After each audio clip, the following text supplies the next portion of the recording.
顾先生现年57岁，健康状况良好，却有着长期的饮酒习惯。过去3年里，他未曾进行过健康体检。2个月前，由于家庭矛盾，他情绪受挫，严重失眠，唯有大量饮酒方能短暂睡眠几小时。近半月来，他开始感到乏力，尿色发黄，食欲明显下降。随着时间的推移，尿液颜色加深，进食后腹部胀满感加剧。于是他决定自行前往医院求诊。门诊初步诊断为酒精性肝病，并通过腹部彩超进一步检查，发现肝硬化和胆囊肿大，同时排除了甲、乙、丙、丁戊型病毒性肝炎、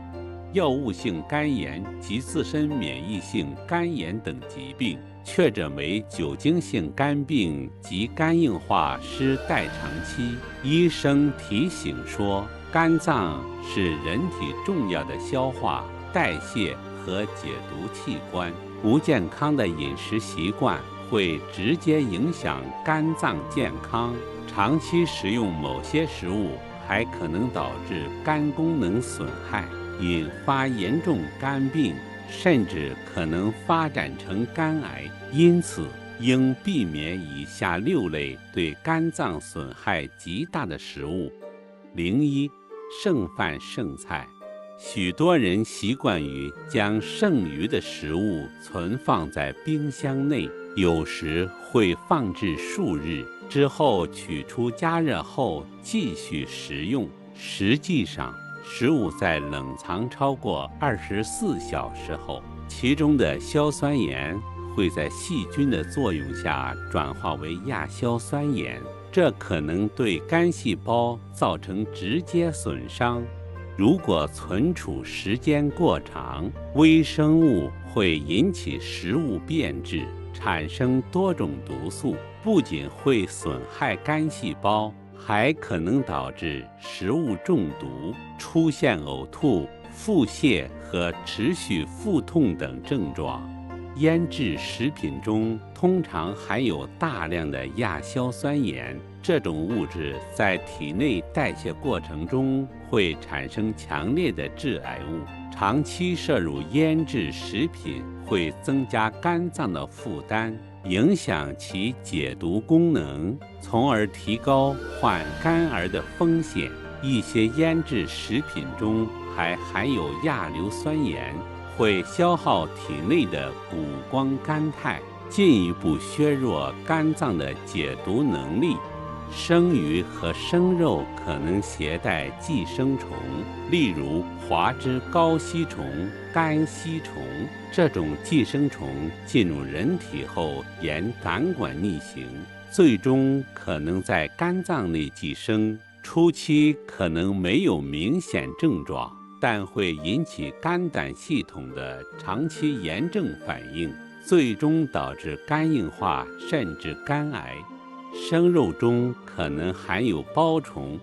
绦虫等寄生虫，前者可引发肝包虫病，后者甚至可能寄生在皮下、肝脏、眼、脑等部位，危害巨大。发霉食物常含有黄曲霉毒素，这是一种强烈的肝毒性物质，加热、冷冻都无法使其减少或消失。一旦吃下去，会直接损害肝细胞，导致肝功能异常，增加患肝癌的风险。尤其是一些粮食坚果类食品，如花生、玉米、小麦、核桃等，容易受到黄曲霉毒素的污染。高度熟酒，例如白酒、红酒以及伏特加、威士忌等洋酒，酒精含量较高，进入身体后需要肝脏代谢，代谢产生的乙醛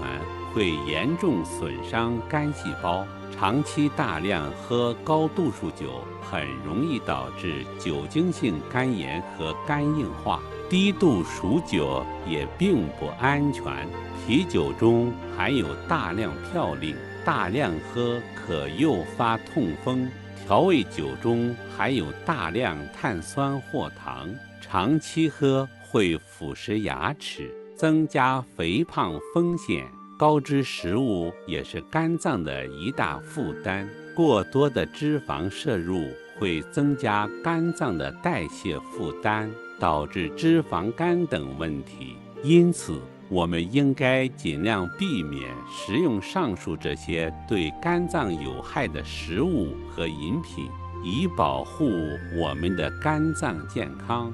长期摄入高脂肪食品会导致脂肪在肝脏积累，增加肝脏负担，干扰正常代谢过程，引发非酒精性脂肪肝病，最终可能导致肝硬化、肝癌的发生。除了众所周知的油炸食品之外，中式点心常添加大量猪油以增加酥脆度，乳酪面包、司康和牛角包含有大量黄油，动物肝脏亦富含脂肪，这些均属于高脂食物类别。为了保护肝脏健康，饮食黄金法则如下：3色护肝搭配，又称彩虹饮食法。建议日常饮食中尽可能结合多种颜色的食材，如红色系的胡萝卜、红苋菜、红枣；黄色系列的玉米、南瓜、彩椒；绿色类的西兰花、空心菜、苦瓜等。中国居民膳食指南也推荐成人每天应摄入300到500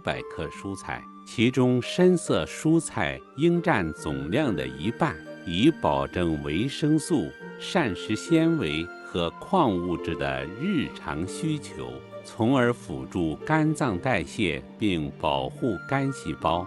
烹饪禁忌手册在合理搭配饮食的基础上，还需避免采用损害肝脏的烹饪方式，比如重复使用煎炸油，制作油脂丰富的包子或点心，以及过度煎炸导致食物表面呈现深褐色或黑色的胶皮等。热爱腌制食品的群体可以先通过热水将腌菜烫洗1分钟，或将腌肉烹煮5分钟，如此能有效去除大部分亚硝酸盐，减轻对肝脏的潜在伤害。